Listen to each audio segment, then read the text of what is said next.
Agora sim, boa noite a todos. Iniciamos a gravação. Se alguém tiver algum problema aí com disponibilidade de uso de voz e imagem, eu peço que saia da reunião e aproveite esse conteúdo aí que ao final da aula será postado no YouTube, para que vocês tenham aí a visibilidade do conteúdo. Tá? Vamos lá, na nossa aula de hoje, a gente começa falando a respeito de filosofia de distribuição de entrada e saída. Tá? Então, o que vocês conhecem até o presente momento? Conhecem a filosofia tradicional, onde eu tenho um CLP e nesse CLP eu interligo cada um dos dispositivos que estão me ajudando a fazer o controle. Isso quer dizer o quê? O sensor vai ligado no CLP, o transdutor vai ligado no CLP, o contator que faz o acionamento ou não do motor vai ligado diretamente no CLP. Tá? Então, na verdade, essa conversa que existe aqui, é uma conversa de sinal elétrico. Se eu mando 24 volts para a válvula abre. Se eu tiro os 24 volts, ela fecha. Se eu mando 4 miliamperes para uma válvula proporcional, ela vai zerar a abertura. Se eu mando 12 miliamperes, ela vai abrir 50% e assim por diante. Eu acredito que isso daqui foi visto no módulo 3 e vocês não devam ter nenhuma dúvida referente a isso. Tudo bem aqui? Sim. O que é definido como topologia atual hoje? Tá? Os dispositivos de entrada e saída são conectados em módulos e os módulos são conectados à rede. Então, essa caixinha aqui significa esses módulos aqui. Então, nesse módulo eu ligo o sensor de temperatura, nesse módulo eu ligo um sensor de pressão, nesse módulo eu ligo o contator para ser ligado e desligado, e esse módulo conversa com esse CLP através de uma rede. Tá? Então eu vou ter uma rede de comunicação onde o meu CLP conversa com esse módulo. Qual que é a grande sacada? Que esses módulos são o que a gente chama de módulo passivo. O que é um módulo passivo? Se o CLP para de mandar informação para ele, ele para de mudar o status da escrita. Se o CLP para de perguntar qual é a temperatura, ele não vai fazer nada, ele vai simplesmente continuar lendo a temperatura, só que ele não vai jogar a informação para frente. Então, esse tipo de módulo aqui, existe uma certa restrição de uso, porque se eu tiver um rompimento dessa rede de comunicação, eu perco parte do meu controle.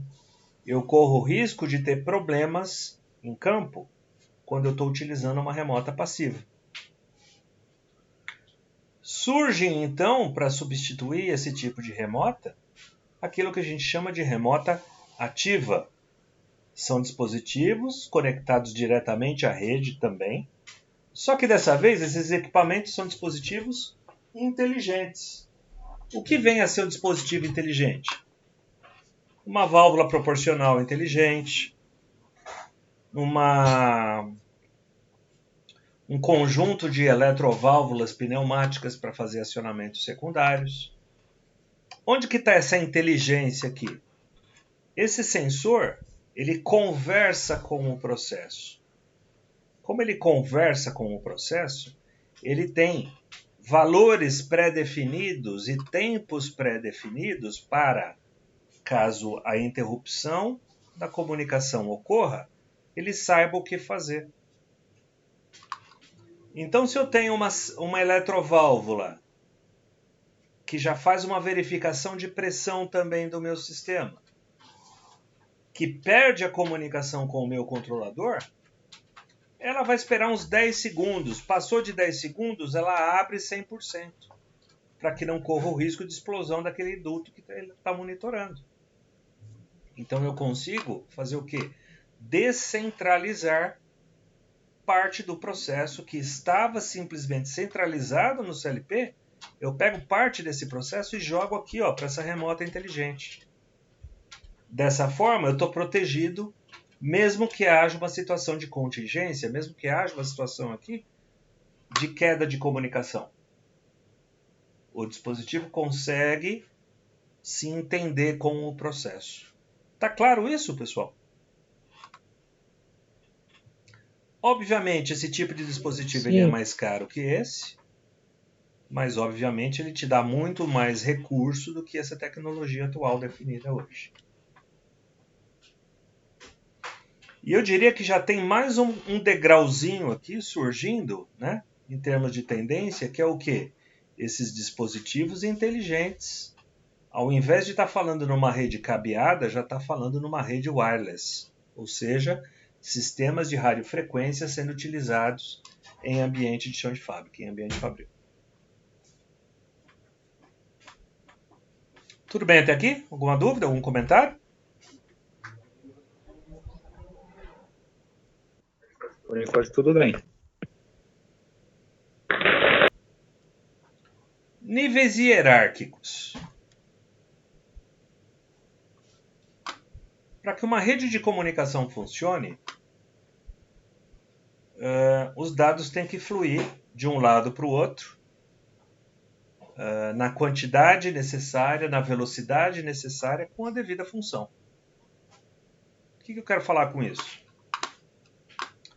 Um sensor de temperatura que monitora uma caldeira. Tá? Todo mundo sabe o que é uma caldeira, né? Uma panela de água fervendo industrial. Ok, senhores? Uma caldeira? Caldeiraria? Sei. Tá bom. E eu tenho um e-mail de um pedido de compra da minha gerência. Qual informação é maior? A temperatura ou o e-mail que tem uma foto? Qual informação tem mais dados que tem que ser levados de um lado para o outro? Eu acho que o e-mail, né? Todo mundo concorda que o e-mail tem mais informação do que uma informação de uma temperatura de 8 bits, por exemplo? Tá claro isso para vocês, pessoal? O e-mail ocupa mais espaço na minha rede de comunicação do que a leitura de um motor, se o motor está ligado ou desligado. Quantos bits eu preciso para monitorar um motor? Se for ligado ou desligado, só 2. 1 bit, né? Em 0 ele está Aliás. desligado, em 1 ele está ligado. Sim. Quantos bits eu preciso para mandar um e-mail? Tá fazendo sentido na cabeça de vocês isso ou não? Sim. Tem bem mais bit. Ok. Se essa informação está clara, me responda também o seguinte. Eu posso esperar o e-mail ser enviado para mandar essa informação da temperatura?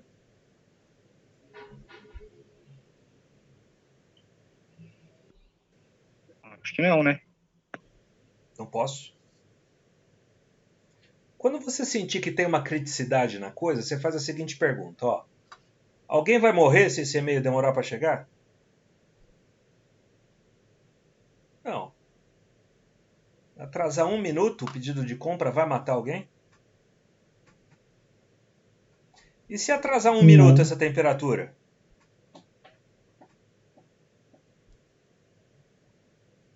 Tá fazendo sentido para vocês, pessoal?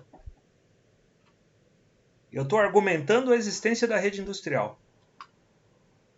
Na rede industrial, o tamanho das informações são mínimas, são pequenas. Só que é o seguinte, eu pedi, ela tem que ter respondido. Temperatura, me dá na hora. Me dá na hora, porque se essa temperatura subir muito e eu não estiver controlando, minha planta explode.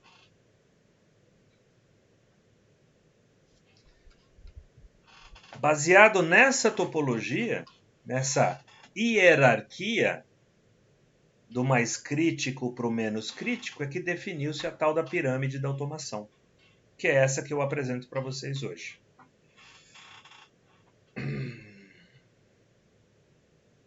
Isso aqui é da década de 80, 70, tá? Hoje em dia se fala do pilar da automação. Mas isso aqui eu só vou poder falar para vocês do pilar da automação lá no final do curso, tá? Para que você entenda o pilar da automação, você tem que entender a pirâmide da automação, que é isso que eu estou apresentando para vocês. Tá? Então a gente tem aqui o nível de campo, nível de chão de fábrica, que é onde os meus dispositivos estão interligados ao sistema controlado, tá? Ligando, desligando válvula, ligando, desligando motor, pegando temperatura, pegando pressão, acendendo sirene, ligando lâmpada, tudo aquilo que vocês já conhecem lá do módulo 3, da automação do CLP. Tanto é que, ó, é o CLP que faz esse controle. Por que eu estou definindo o CLP como nível de controle local? Porque um CLP pode conversar com outro CLP. Ou um CLP pode conversar com um sensor inteligente. Ou um CLP pode conversar com um 4A20 com um sensor de temperatura. Tá? Então, aqui embaixo, nesse chão de fábrica, eu estou entendendo o seguinte: pela automação clássica, é tudo aquilo que entra em contato com o processo. E quem define quando ligar ou desligar esses dispositivos são os itens que vão no nível de controle. Tá? Então, na linha de controle, são literalmente os controladores que vão fazer com que esse processo ocorra. Tudo bem aqui?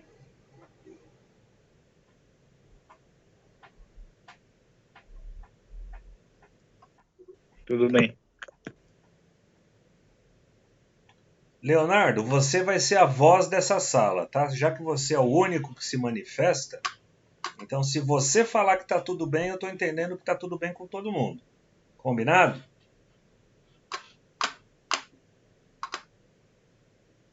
Beleza.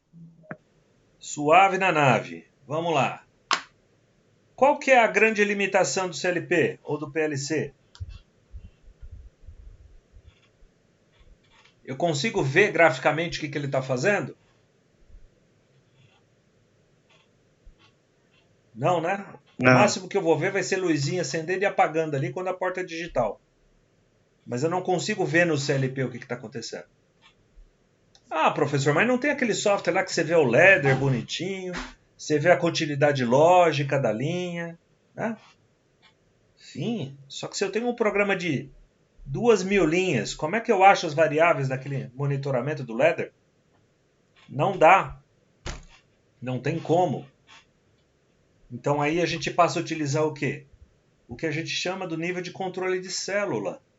São os softwares SCADA, ou as IHMs, interfaces homem-máquina, que permitem que um usuário ou um controlador acesse essas informações do PLC de forma gráfica, de forma estruturada. Na IHM eu jogo lá um grau Celsius, eu jogo um PSI, milímetros de coluna d'água, metros por segundo, quilogramas força. Eu já jogo na unidade de engenharia que o meu operador precisa saber. Então, um cara que vai monitorar essa planta, que vai controlar essa planta, não precisa conhecer de programação de CLP. Ele tem que conhecer o processo. Ele sabe que a temperatura do forno tem que estar ali em torno de 180 a 200 graus Celsius, senão vai queimar o pãozinho. É isso que ele tem que saber. Então, o nível de controle de célula está lá exatamente para mostrar isso para o usuário, para o operador. E é esse aqui o nosso objetivo desse curso do quarto módulo, tá? Tratar dessa rede de comunicação dos PLCs com as IHMs, com o sistema SCADA. E é isso que a gente vai ter que aprender a fazer aqui nesse módulo. No nível de cima, estamos falando do PCP, né? Do controle da produção, do gerenciamento do estoque. Ah, eu tenho matéria-prima para produzir, não tenho matéria-prima. É aqui que a gente faz esse controle. E o ERP é o outro nível, o último nível da cadeia gerencial, que é o que recebe pedido de compra, libera pedido de venda, né? Trabalha com as cotações daquele sistema, armazena no banco de dados quais foram os dados daquela linha de produção, né? Para que uma Volkswagen, uma GM, uma Ford, a Ford não mais, né? Gere uma solicitação de recal, que é o recal? Eles estão assumindo que determinado lote de determinada peça pode vir a dar problema. Então todos os carros do chassi Y, Z e W venham à fábrica que a gente vai fazer essa troca. Como é que eu tenho esse controle de tudo isso daí? Porque lá na base tinha um scanner fazendo a leitura do ID do carro, fazendo a leitura dos componentes que fazem a montagem do carro, identificando num único lote e armazenando num servidor lá em cima. Essa informação foi pulando de degrau em degrau até chegar no ERP da empresa. Por isso que quando ele tem problema em um veículo, em uma peça, em um lote, ele consegue rastrear todas as unidades que consumiram peças daquele lote. Começa a fazer sentido para vocês a utilização da rede industrial ou não? Tá fazendo sentido dar um maior controle, uma maior previsão de tudo. Tudo bem? Alguma dúvida, algum comentário? Alguém queira fazer? Já viram isso operando? Já viram isso funcionando?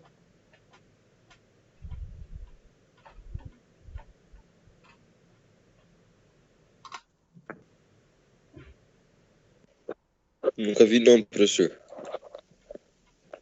Tá bom, espero que vocês vejam. Aqui é um breve descritivo disso tudo que a gente falou, né? Estou explicando que o nível de campo é o responsável por controlar os equipamentos de campo. Nível de controle responsável pelas rotinas executadas pelo equipamento, né? Rede de tráfego maior que a rede de campo, porém inferior à rede de nível superior gerencial. Transmite dados de vários equipamentos. E o nível gerência, o propósito é tratar os dados coletados e possibilitar a comunicação entre computadores da administração da indústria. Tá? Você verifica que está destacado em vermelho exatamente por quê? Porque são os pontos mais importantes dentro desse texto que eu estou disponibilizando para vocês. Como eu fiz a explicação verbal, isso aqui já está lá no PDF. Dei uma revisadinha depois aí, eu acho que é interessante para fixar o conceito.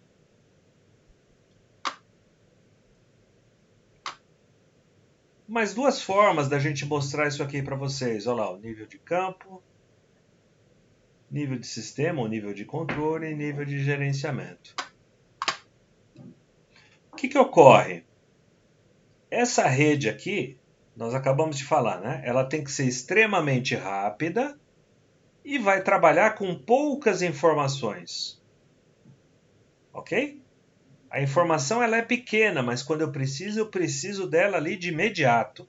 É uma rede de alta velocidade. Pensa o seguinte, eu não posso travar a leitura de um sensor de temperatura porque um diretor resolveu assistir um Xvideos na hora ali da coleta. Eu não posso dar prioridade para um acesso de um vídeo de YouTube na mesma rede que eu estou trafegando aqui dados de um sensor de temperatura. Eu tenho que separar isso. Eu tenho que dar prioridades para esse tipo de rede. Ao mesmo tempo, eu preciso pegar esses dados de vez em quando lá no chão de fábrica. Então eu tenho um nível de rede diferente da rede inferior do chão de fábrica. Como é que eu coloco elas para conversar? É como se nessa rede de controle eu falasse em alemão e na rede de campo eu falasse em japonês. O que eu preciso de um japonês para conversar com um alemão? Eu preciso de um tradutor. Eu preciso de um cara que fale nas duas linguagens, que entenda o que cada um quer dizer e consiga transmitir uma informação de um padrão A para um padrão B. E esses tradutores são denominados gateways. Então existe empresa que ganha dinheiro vendendo somente esses tradutores aqui. E eu tenho o padrão A para B, B para C, C para D, A para C, A para B. É uma infinidade. Depois eu entro num site aqui e mostro para vocês algumas páginas de alguns fabricantes para vocês. Tá? Então, independente do nível hierárquico, eu posso estar utilizando o que a gente chama de gateway. Outras empresas não gostam desse componente aqui, porque eles falam o seguinte: se esse cara para, eu paro a rede toda, eu paro todo o meu processamento. Então eu não quero utilizar esse conversor aqui. Mas eu preciso conversar em 2 padrões distintos. Aí existe essa possibilidade, tá? Por exemplo, um único CLP com 2 interfaces de comunicação. Uma das interfaces ela fala no nível de campo e a outra interface fala no nível de controle. São soluções mais caras, porém extremamente mais seguras, que vão possibilitar a comunicação entre os meios.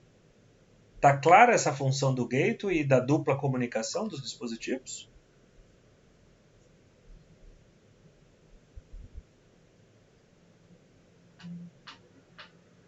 Tudo bem, senhores? Sim. Stone se manifestou. Obrigado, Stone. Alguma dúvida? Algum comentário? Alguma curiosidade? Pessoal, pergunta idiota. Qual que é a pergunta idiota mesmo?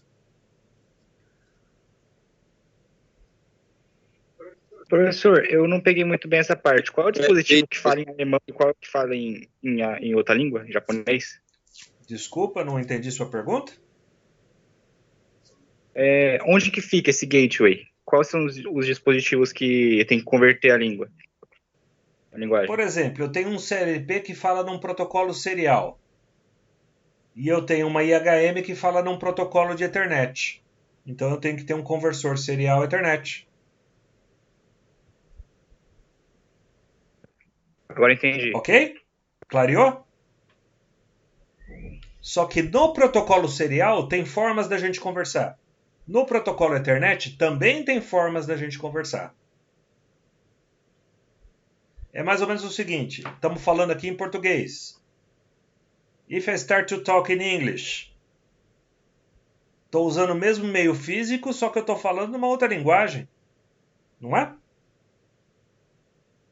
Pero puedo hablar en español también? Mesmo meio físico, outra linguagem. Então eu tenho que ter um tradutor de acordo com a linguagem que eu estou utilizando. E essa linguagem é o que a gente vai ver daqui a pouco, a gente chama de protocolo de comunicação. Então eu tenho um gateway para vários protocolos de comunicação. Já que vocês se interessaram, vamos lá. Ó. Esse daqui é um dos fabricantes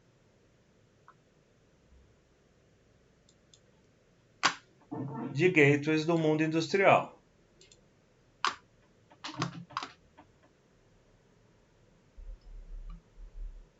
Como é que isso aqui funciona? Product Solutions Technologies. Cadê?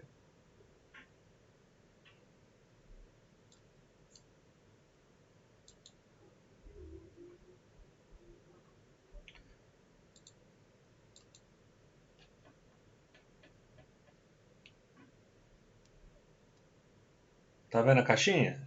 É uma caixinha. Protocol Converters, conversores de protocolo.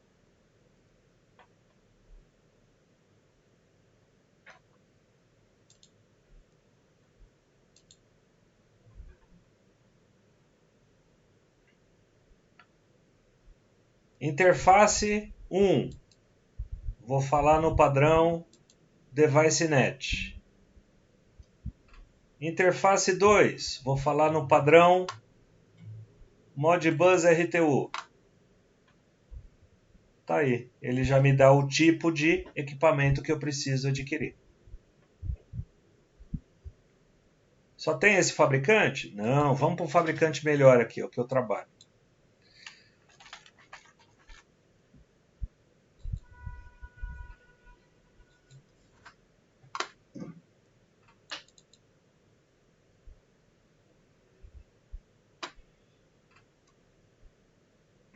Selecione o protocolo 1. Device Net. Selecione o protocolo 2. Ethernet IP. Está aqui o roteador.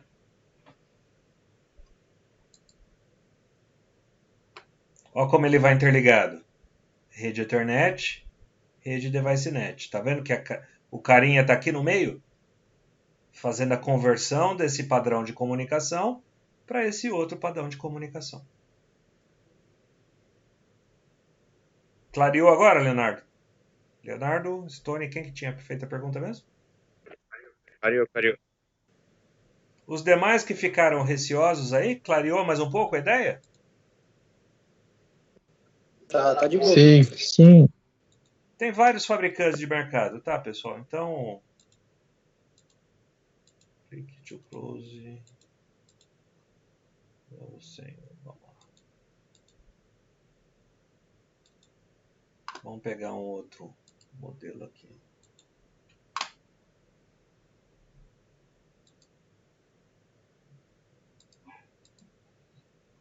Tem vídeos, tem treinamentos, tem um monte. Esse aqui está em phase out. Muita coisa na internet, cara. PLX51, cara. Modbus. Profibus. Profinet. Aí, mais uma arquitetura. Tá vendo? Eu tenho uma rede num padrão, interconecto numa porta de rede. Tem outra rede em outro padrão. Interconecto em outra porta de comunicação. Ok?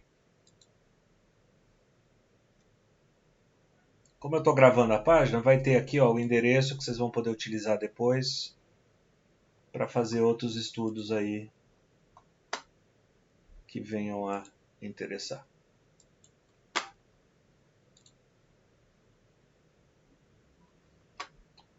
Tinha mais alguém que ia começar a falar a hora que o Leonardo falou. Quem que foi? Por favor, se manifeste. Fui eu, professor. Diga lá, Thiago. Mas eu só estava respondendo o que o senhor tinha perguntado. Você perguntou qual pergunta que era idiota. Ah, sim. É a pergunta que a gente não faz, não é isso? É, exato. Pergunta imbecil é aquela pergunta que a gente leva para casa e vai dormir com ela. Então, por favor, não vão dormir com pergunta imbecil. Tranquilo? Seguimos aqui então? Sim. Pode prosseguir. Como é que se manda uma informação de um equipamento para outro?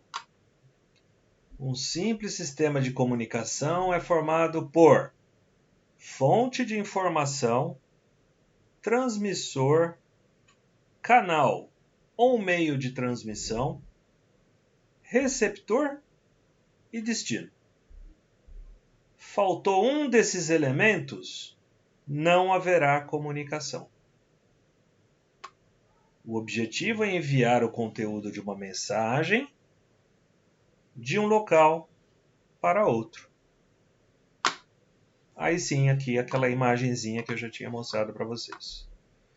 Eu tenho um conteúdo que eu quero transmitir para alguém. Eu tenho um conteúdo que tem que ir para alguém. O que eu tenho que fazer? Carregar num transmissor que vai ter um meio, um canal de comunicação comum com um tal do receptor. E o receptor vai te entregar o destino da mensagem. 1, 2, 3, 4, 5. Faltou qualquer um desses. Haverá comunicação? Não. Não. Eu posso ter o meu transmissor, o meio físico, o receptor e o destinatário. Se eu não tiver um conteúdo, vai ter transmissão?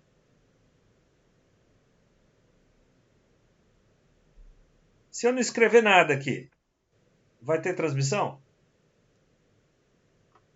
Não. Nós estabelecemos um link aqui, não é? Vocês estão vendo a minha tela, estão vendo aqui a minha apresentação. Se eu deixar ela estática aqui, ó, fechar a boca, Eu estou transmitindo alguma coisa?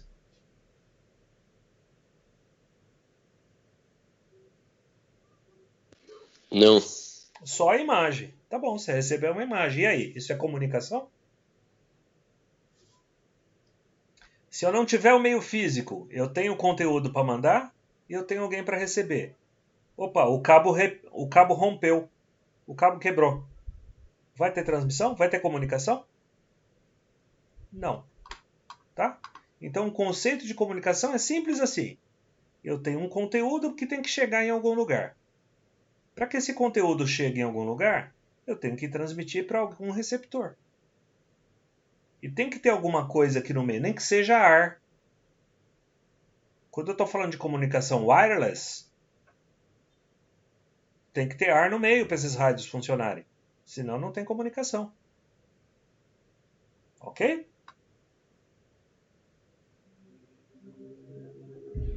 Alguma dúvida aqui? Sem Não. dúvidas. Que não. Estrutura de comunicação. A primeira estrutura que a gente apresenta para vocês é a estrutura chamada mestre-escravo. Cada nó da rede tem uma identificação própria, para a qual o equipamento mestre da rede envia os dados, um nó específico. Sendo assim, envia-se a mensagem ao nó da rede e espera-se pelo retorno. Isso quer dizer o seguinte: o mestre pergunta para o escravo 1, o escravo 1 responde. O mestre pergunta para o escravo 2, o escravo 2 responde. O mestre pergunta para o escravo N, o escravo N responde. Topologia mestre-escravo só funciona quando o mestre pergunta. O escravo é quem está ligado no sensor. O tempo todo o escravo está pegando a temperatura lá. Mas se o mestre não perguntar, o escravo 1, qual que é a temperatura que você está lendo? O escravo 1 não manda essa informação na rede. Tudo bem? Vamos Sim. traçar um paralelo. Essas aulas aqui, como elas são muito teóricas, são muito subjetivas, eu preciso usar desses artifícios, tá? Quando o professor, dentro da sala de aula, está fazendo a chamada, como é que ele faz? Número 1. O que ele espera? Que o número 1 responda presente. Número 2. Número 2 responda presente. E ele vai fazendo isso até acabar a lista, não é isso? Sim ou não? Tipicamente, Sim. é o formato da comunicação mestre-escravo. Na teoria, o mestre é o professor e os escravos seriam os alunos, respondendo conforme requisitado. O mestre pergunta, número 1, todos os escravos escutaram, não escutaram? Só que a pergunta foi destinada Sim. a um escravo específico, ao escravo número 1. Então, somente o escravo número 1 é que vai gerar um sinal de resposta. É claro, né? Na vida real, você pergunta, número 5, responde 3 junto. Ah, eu era o 5 do semestre passado, né? Quantas vezes vocês não presenciaram isso? Isso aí é o que a gente chama de erro de comunicação. Aí ele pergunta de novo, número 5. E aí o número 5 correto vai e responde. Então, a tecnologia ela imita exatamente o que ocorre no nosso mundo, né? Na nossa forma geral. E uma das topologias de comunicação é exatamente essa daqui. É aquilo que a gente chama de topologia mestre-escravo. Tá claro esse ponto? Tá claro. Sim. Se a topologia não for mestre-escravo, ela é uma topologia produtor-consumidor. O que é a produtor-consumidor? Ela está baseada no conceito de que alguns dispositivos são produtores de informação. e outros são consumidores. Todos os elementos dessa rede produzem, todos os elementos dessa rede podem consumir. Exemplo, nós temos uma rede aqui montada de 11 participantes, 10 alunos, um professor. Eu falo para vocês a seguinte informação, são 19h53. Essa informação foi útil para alguém? Talvez não. Talvez algum de vocês lembre o seguinte, putz, às 19h30 eu tinha que ter tomado um remédio. Eu estou atrasado. Ou seja, eu produzi uma informação e um dos elementos da rede utilizou essa informação para fazer alguma coisa. Faz sentido isso para vocês? Sim. Sim. Então, numa rede industrial, um elemento pode produzir, olha, a temperatura do forno está 75. O outro elemento, olha, o fluxo de ar está 88. Olha, o nível de combustível está com 300 quilos. Olha, a temperatura de saída está 157, existe uma falha. Opa, todo mundo para de fazer o que está fazendo e quem tem prioridade nessa rede vai lá analisar qual é a falha que está ocorrendo. Não é uma comunicação muito mais dinâmica do que simplesmente o mestre perguntar de um em um e tomar a decisão? Vocês conseguem comparar esses dois modelos Sim. agora?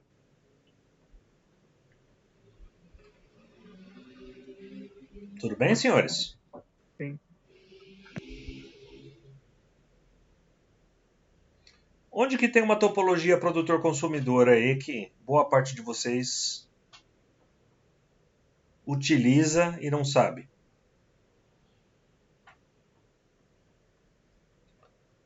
Qualquer carro que tenha ABS e tenha airbag tem uma rede produtor-consumidor lá dentro. A tal da rede CAN. Quando o mecânico vai lá, deixa eu passar o scanner no carro. É uma rede industrial que o cara está verificando ali. Tá? Então, na verdade, o módulo de computador de bordo fica monitorando a sonda lambda para saber se a injeção está de acordo, fica monitorando o estado do freio, fica monitorando se houve realmente um acionamento do sensor de batida para disparar o ABS, para disparar o airbag. Alguns carros mais modernos, aí até a própria lâmpada do farol alto e baixo já é controlada via rede de comunicação. E aí você entende essa questão de prioridade. O que é mais importante, o farol do carro ou o sistema ABS de frenagem? ABS. Então o ABS tem a prioridade na comunicação em relação à rede do farol. Entendeu como você consegue organizar a estrutura um pouco mais elaborada, mais nobre, numa rede produtor-consumidor?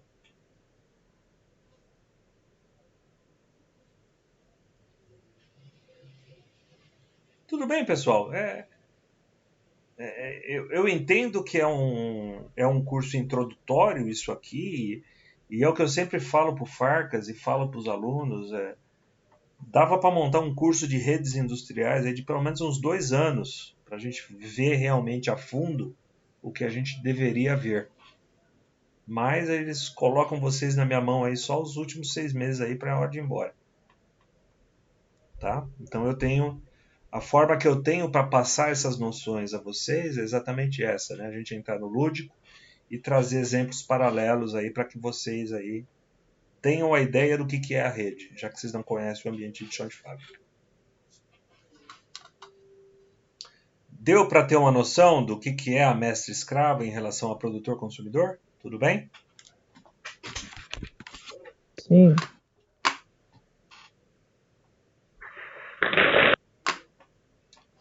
E aí a gente tem que falar, então, Professor. do meio físico de transmissão.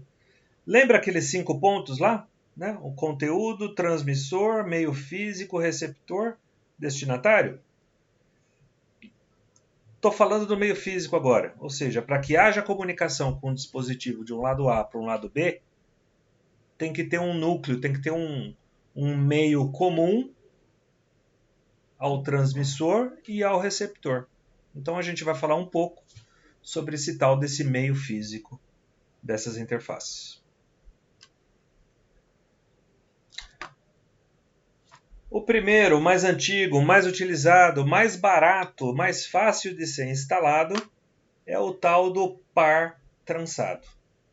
O par trançado, também chamado de Twisted Pair, é um dos meios físicos de transmissão mais utilizados em telecomunicações. Telefonia é par trançado. Rede Ethernet são 4 pares trançados. Tá?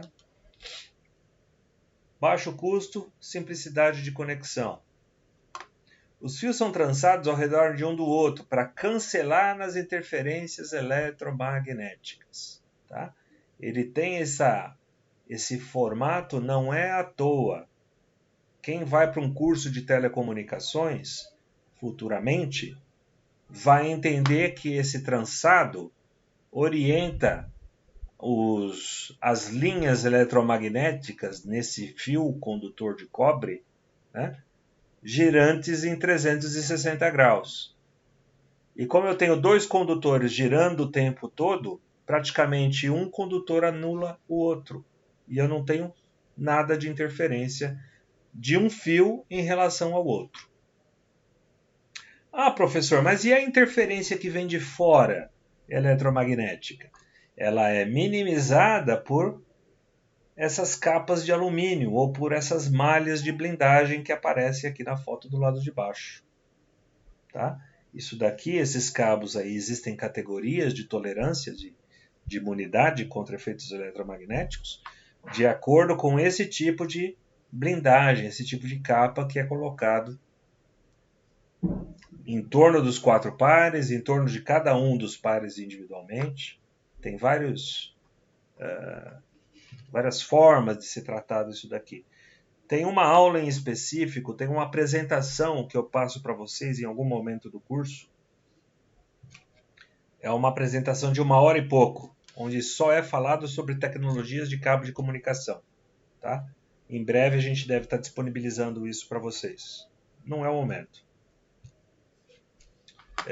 Então, eles são trançados para anular as interferências eletromagnéticas, né, também chamadas de interindução ou crosstalk, entre os cabos vizinhos.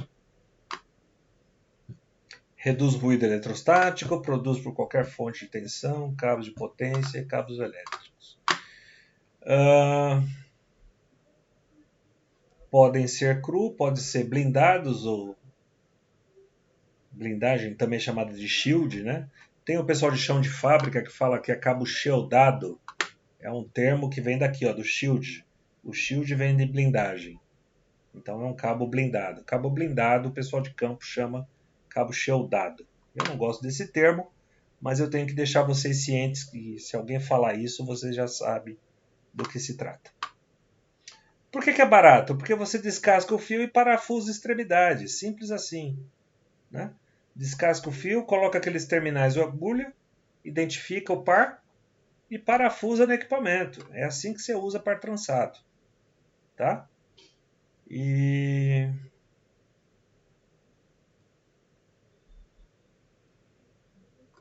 os cabos Ethernet, aqueles cabinhos azuis que vocês já devem ter visto em computadores, né? Hoje você tem aí opções amarelos e cinza. O pessoal está querendo definir um novo padrão, cabo gigabit usa uma outra cor. Nada mais são do que cabos com 4 pares trançados individualmente. Tá? Os cabos chamados UTP são de unshielded, ou seja, não são blindados. E os STP são os cabos chamados shielded twisted pair, ou de blindados. 4 pares blindados. Obviamente, o cabo, quanto mais proteção tiver, mais caro vai ser o custo dele por metro. Né? Instalação residencial, UTP tranquilamente, sem problema nenhum. Instalação industrial, não dá para usar UTP, você já é obrigado a utilizar aí cabos STP. com uma blindagem mínima para redução de ruído e interferência eletromagnética. Alguma dúvida aqui? Não. Seguimos?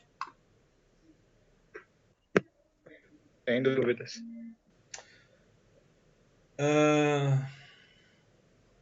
Cabo coaxial. Altamente resistentes a interferências de fontes externas de ruído.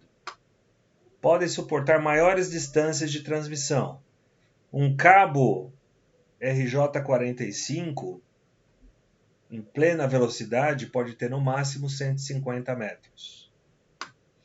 Um cabo par trançado em comunicação serial com baixa velocidade pode chegar a 1.200 metros.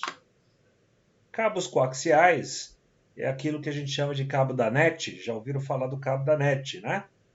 Não fazendo propaganda, mas é um cabo coaxial que é utilizado para esses transmissores. São utilizados quilômetros e mais quilômetros de distância, com alguns repetidores, alguns busters, né, que a gente chama. Ele amplifica a potência do sinal e segue continuando. Tá? O cabo coaxial é composto por um núcleo, um isolante, uma blindagem e uma capa externa protetora. Aqui talvez uma foto um pouquinho mais em detalhe. Professor, Diga lá, Thiago. na primeira imagem ali na Aqui? esquerda, de cima. Isso. Logo no fio tem como fosse algo enrolado. Isso daí mesmo. O que é? Isolantes. Esse cabo, esse núcleo, normalmente é cobre. Tá? O cobre ele tem alta condutibilidade, porém alta suscetibilidade a interferências externas. Perceba que aqui eu tenho uma malha externa e eu tenho uma fita aqui. Tá? A malha externa, normalmente, ela é utilizada para ruídos de baixa frequência.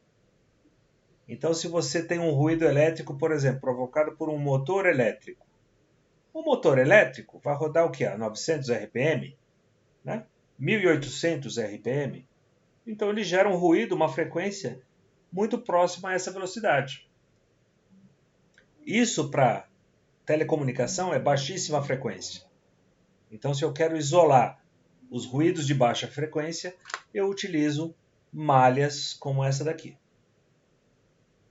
Agora, se eu tenho inversores de frequência, aqueles equipamentos que controlam a velocidade do motor, lâmpadas incandescentes, fontes de computadores, os ruídos que surgem são ruídos de altíssima frequência. Ruídos de alta frequência passam por essa malha. Então, o que eu faço? Eu utilizo uma fita de alumínio. Essa fita de alumínio consegue repelir boa parte dos ruídos de alta frequência. Então, basicamente, nesse cabo aqui em cima que eu estou mostrando, eu tenho dois isoladores. Eu tenho um isolador por malha e tenho um isolador por fita. Dessa forma, eu isolo tanto as baixas frequências como as altas frequências de ruídos externos. Ok?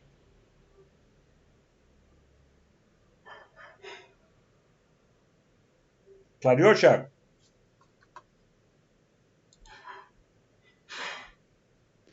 Tudo certo, professor. Tem alguns cabos desses daqui que você pega essa fita embalada em torno dessa capinha de nylon aqui, ó. É até uma fitinha chata de tirar, inclusive, para você decapar esse fio. Você meio que tem que ir no estilete, você chega até a agredir essa capa de nylon para poder tirar essa capa aluminizada por conta do ruído de alta frequência. Tá? O Jonas comenta aqui, professor, normalmente os cabos têm um cabo para transmitir e outro para receber.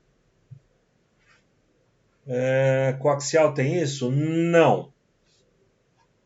Coaxial não. Vamos lá. Um único par trançado ou ele está recebendo ou ele está transmitindo. Um único cabo coaxial. Deixa eu ver como é que eu vou explicar isso aqui mais fácil para você. Como é que funciona a antena de celular? Você não tem transmissão e recepção na antena? Tudo bem, Jonas? Você recebe o sinal de áudio e você fala no celular. Você também está mandando ao mesmo tempo. Só que o celular tem duas antenas? Não, tem uma antena só, né? Então é mais ou menos isso. Eu tenho uma frequência gerada para transmissão e outra frequência gerada para recepção. Num mesmo condutor. Pensa nisso daqui como uma antena cabeada, como se fosse uma antena esticada num fio. Então, se isso funciona via radiofrequência, também vai funcionar via condutor elétrico. Clareou? Professor, é tipo full duplex? É tipo full duplex? Não, é full duplex. Se você já conhece o termo, é exatamente isso. Mas a gente ainda vai falar do full duplex, half duplex e do simplex, em breve. Ok. Esse sim, então, eu estou entendendo que você entendeu. É isso, Jonas?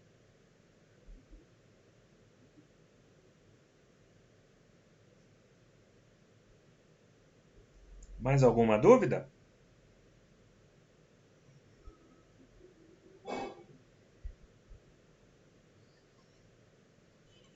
De boa, suave na nave. Vamos lá.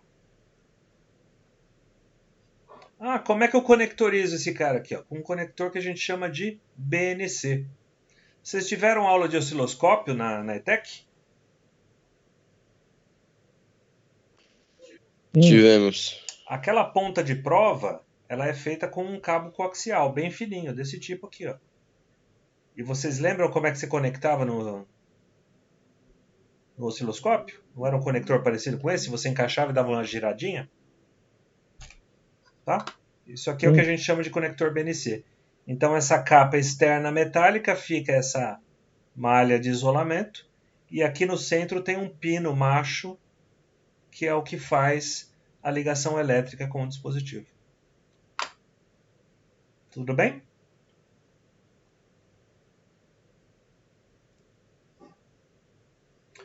Fibra ótica. Fibra ótica utilizada para a transmissão de sinais de luz no lugar de sinais elétricos. Espera aí só um instante.